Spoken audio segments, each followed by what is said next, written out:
അന്താരാഷ്ട്ര ലഹരി വിരുദ്ധ ദിനാചരണത്തിൽ നോ ടു ഡ്രഗ് ക്യാമ്പയിൻ്റെ 5ാം ഘട്ടത്തിന് തുടക്കം കുറിച്ച സംസ്ഥാന സർക്കാർ വിദ്യാർത്ഥികളുടെ ബാഗ് അധ്യാപകർ പരിശോധിക്കരുതെന്ന ബാലാവകാശ കമ്മീഷൻ നിർദ്ദേശം മുഖ്യമന്ത്രി പിണറായി വിജയൻ തള്ളിക്കളഞ്ഞു. ലഹരി സംശയം സംബന്ധിച്ച് കുട്ടികളെ നിരീക്ഷിക്കുന്നതിനും സംശയം തോന്നിയാൽ ബാഗോ മറ്റോ പരിശോധിക്കുന്നതിനും അധ്യാപകർ മടിക്കേണ്ടതില്ല എന്നും അതിനൊരു സമിതിയും എതിരാകരുത് എന്നും പരിപാടി ഉദ്ഘാടനം ചെയ്ത മുഖ്യമന്ത്രി പിണറായി വിജയൻ പറഞ്ഞു. ലഹരി വിരുദ്ധ പ്രചാരണത്തിലെ 24 ഇടപെടലിനെ additional chief secretary KR Jyothilal ഇന്ന് പ്രകീർത്തിക്കുകയും ചെയ്തു. ലഹരിമുക്ത കേരളം എന്ന ലക്ഷ്യത്തോടെ നടപ്പാക്കുന്ന നോ ടു ഡ്രഗ്സ് ക്യാമ്പയിന്റെ 5ാം ഘട്ടം 2026 ജനുവരി 30 വരെ നീണ്ടു നിൽക്കുമെന്ന് മുഖ്യമന്ത്രി. സമ്പൂർണ്ണ ലഹരിമുക്ത കുടുംബം പദ്ധതി നടപ്പാക്കും. ലഹരി മാഫിയ സ്കൂൾ കുട്ടികളെ വലിയ തോതിൽ ലക്ഷ്യമിടുന്നു.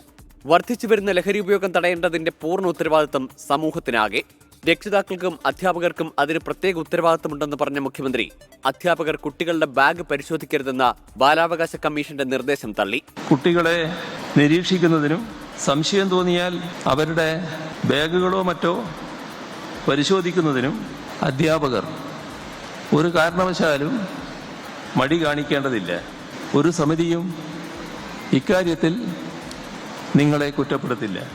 മയക്കുമരുന്നിന്റെ ആസ്ഥാനം എന്ന തരത്തിൽ കേരളത്തിനെതിരെ വിദ്വേഷ പ്രചാരണം നടത്തുന്നുവെന്ന് എക്സൈസ് മന്ത്രി MP രാജേഷ്. കേരളമാണ് മയക്കുമരുന്നിന്റെ ആസ്ഥാനം എന്ന നിലയിലുള്ള വളരെ ആസൂത്രിതവും ബോധപൂർവവുമായിട്ടുള്ള ഒരു വിദ്വേഷ പ്രചരണത്തിന്റെ ഒരു പുതിയ തലം ഇപ്പൊ കേരളത്തിനെതിരെ സൃഷ്ടിച്ചിരിക്കുകയാണ്. ലഹരിക്കെതിരെയുള്ള പോരാട്ടം ഏറ്റെടുത്ത 24നെ പ്രകീർത്തിച്ച് additional chief secretary KR Jyothilal.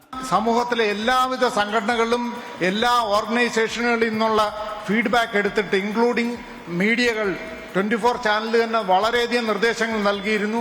അതെല്ലാം വളരെ സീരിയസ് ആയിട്ട് കൺസിഡർ ചെയ്ത് നമ്മുടെ ആക്ഷൻ പ്ലാനിൽ ഉൾപ്പെടുത്തിയിട്ടുണ്ട്. ലഹരി വിരുദ്ധ പോരാട്ടത്തിന്റെ മുന്നണി പോരാളികൾ കുട്ടികളാണെന്ന് സ്കൂൾ തല ക്യാമ്പയിൻ ഉദ്ഘാടനം ചെയ്യവേ മുഖ്യമന്ത്രി പറഞ്ഞു. 24 തിരുവനന്തപുരം.